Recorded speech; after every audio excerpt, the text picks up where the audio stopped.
is something that I need to keep doing. It's always interesting and fun. To me, it's fun when I just had that Dallas trip. There were so many people who had no idea who I was. So I had to introduce myself to them with my wrestling. And I'm hoping, and I'm really, really hoping that I left that weekend, that Mania weekend, with loads of new fans or more people who wanted to seek out myself, or even just RevPro in general and the UK scene in general. And you also did the GCW debut. So how is that kind of a crown? It looks like different to the other shows, because they a bit way of extreme. So did you like it, or? Well, luckily I didn't do any of the extreme wrestling. Okay. I didn't do any of the death matches. So luckily I avoided that. I only had so much travel medical insurance. I don't know if it would cover it if I did a death match, but especially in the United States. Exactly. Especially. But yeah, no. So I was on for the culture show, which is part of GCW, and I was a surprise. I was a surprise on the show. I picked up the win in a scramble, but it was very cool to just say that, like, a show underneath the GCW, the banner, the family, the collective, as they call it. It means that I officially made my debut for GCW. And I think I was well received. Again, like, new people who weren't sure who I was, but I feel like they knew who everyone else was in that scramble. I think it was like a 7-person scramble. Yeah, 7 scramble.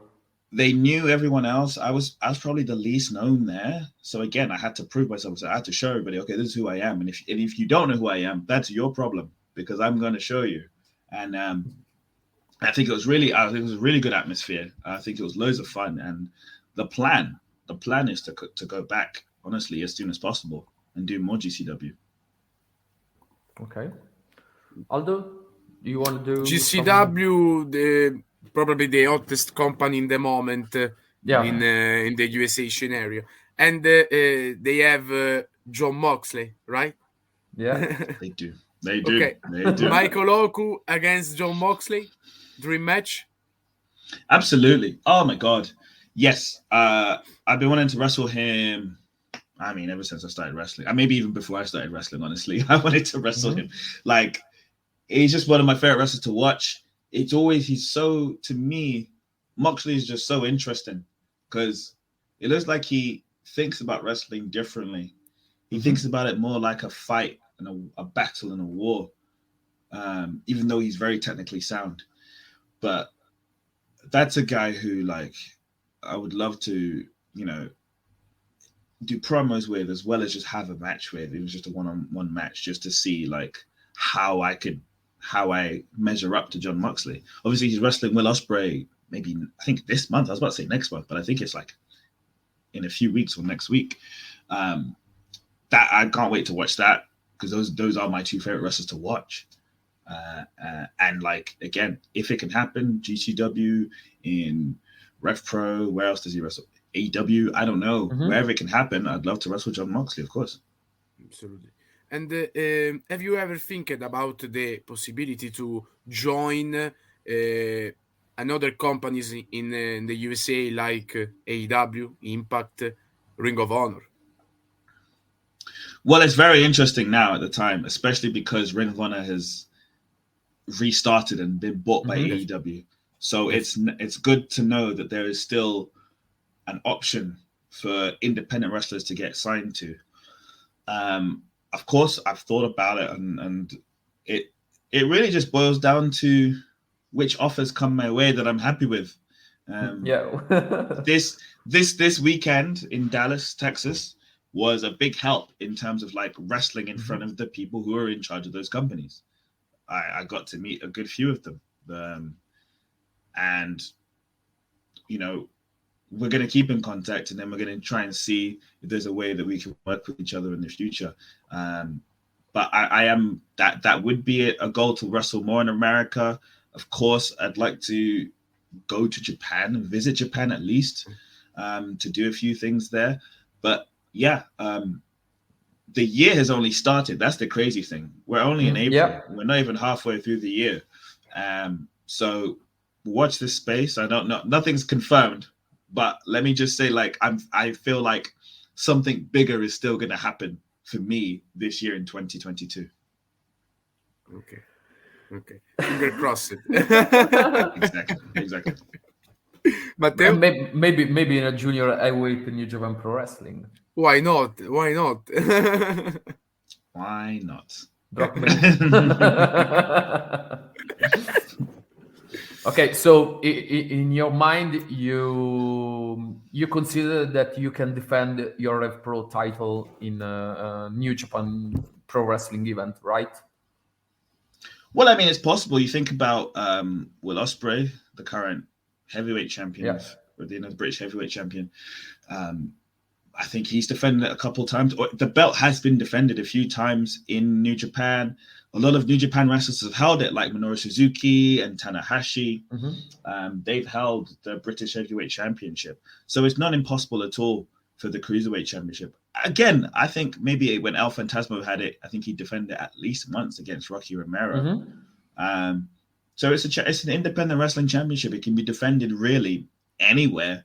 I defended it, like I said, defended it against Rich Swann. It can be defended in any promotion. RevPro is more than happy to work with anybody. You name them, from New Japan to AEW to WWE. If they want to work, with there's no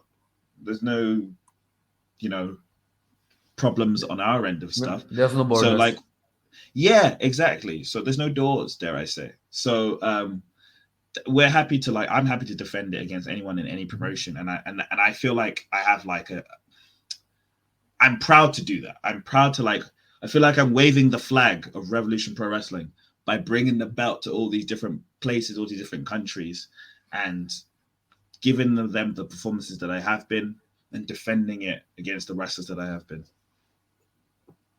Okay. Aldo, do you have any other question? I have a dream match, sincerely. Okay, Mike versus Moxley. Okay, is one of these, but about the junior division, Mike versus Akira, the Fireball. Why not? Amazing. Why in not Japan for the junior heavyweight championship? I mean, Akira, again, that's a guy, one of the first people I met when I first went to Italy in 2018. Yes. And when I went, I think he was supposed to be on that Rising Sun show, which had Will Ospreay on it. But he was injured at the time. He had an injury at the time in 2018. And this is before he's become the wrestler he is now as well. He was already good then, but he hadn't even gone to All Japan yet and done his things. And now he's just amazing. He's giant. He's huge, and he's still fast. And he's going to go on to great things. There's some rumors that are rumbling at the moment of where he's going to turn up. And as a fan of his, I hope they're true. And of course, he started to wrestle at RevPro. And I felt, and I think he felt, that it was inevitable that we were going to wrestle at RevPro. But then he picked up a small injury again. And I think that's what stopped it. But as soon as he's ready to go again, and as soon as we're in the same country, I can be sure that match will happen. Michael Oku versus Francesco Akira. We won. So you two had two of the best matches of 2022. You against Ospreay and Akira with 4-star matches. 4.5. 4.5. Yeah. Okay. Yes. Yeah, his match with Gabriel Kidd was amazing. Again, on the same show.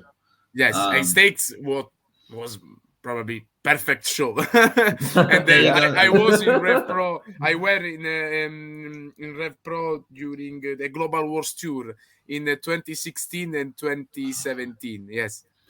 Oh, wow. See, I would have been doing Ring Crew in 2017 for the Global Wars one, where they did a show in York Hall, and then they did a show in Walthamstow. Yes. And then they had Will Ospreay versus Zack Sabre Jr. Myself and Mad Curtis Chapman, we were just doing Ring Crew, hoping one day we'd be on those shows. I remember Ryan Smile. Yes. Was one of my favorite athlete in RevPro, and I think the passing of the torch by Ryan, you keep alive his memory. Probably, yes. What's crazy is there are so many wrestlers, not only just fans, but there's wrestlers and friends of Ryan that say that I remind them of him, the way I move, not just not because of how we look, but it's the way I move and some of the moves I do. They're like, I'm so reminiscent of him, and the why I say it's crazy is because there was never a plan for me to do that. I never said I'm going to emulate exactly Ryan Smart. I just wanted to wrestle how I wanted to wrestle, and then everybody's telling me that I'm doing some moves that he does and that I move the way that he does. And I had no idea or no plan to do that. And so it's a very weird thing for me, for even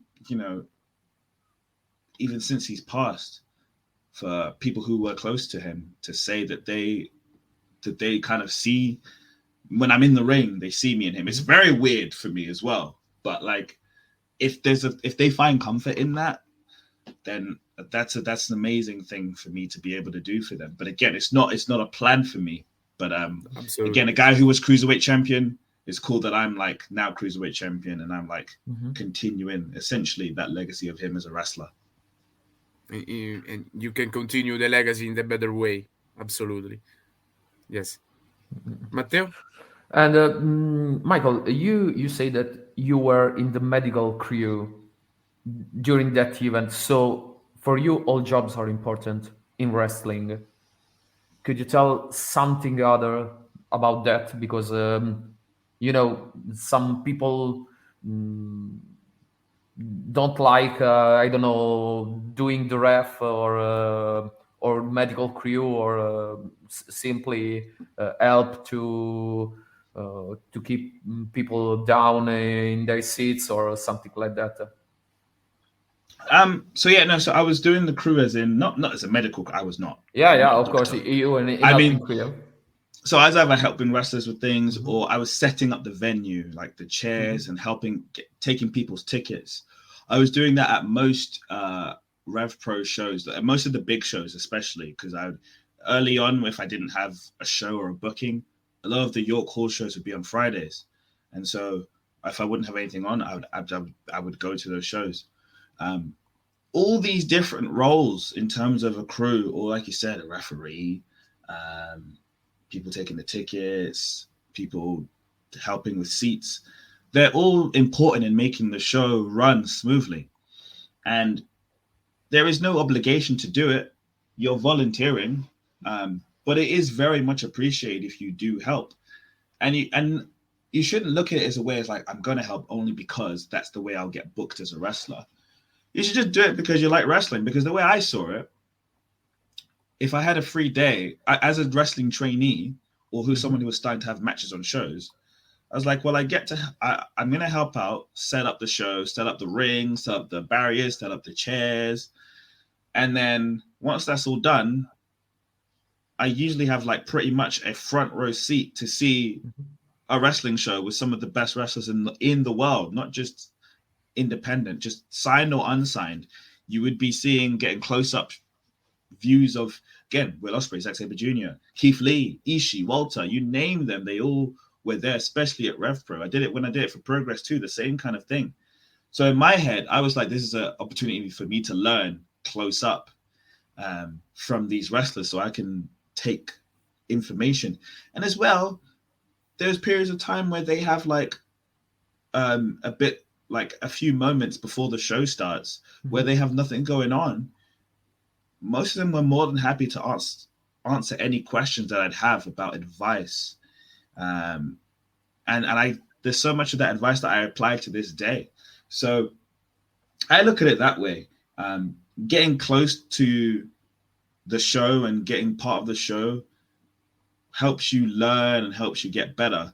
And then it helps the whole industry like run better as well, because you're helping out and helping things. And then again, not that it directly will help you get booked as a wrestler, but promoters will remember that. They will remember that you did try and help, and you helped as much as you could, and you went above and beyond. So I always recommend people to go and help. But and if they don't think it's like, well, I don't want to do it, so I get a booking.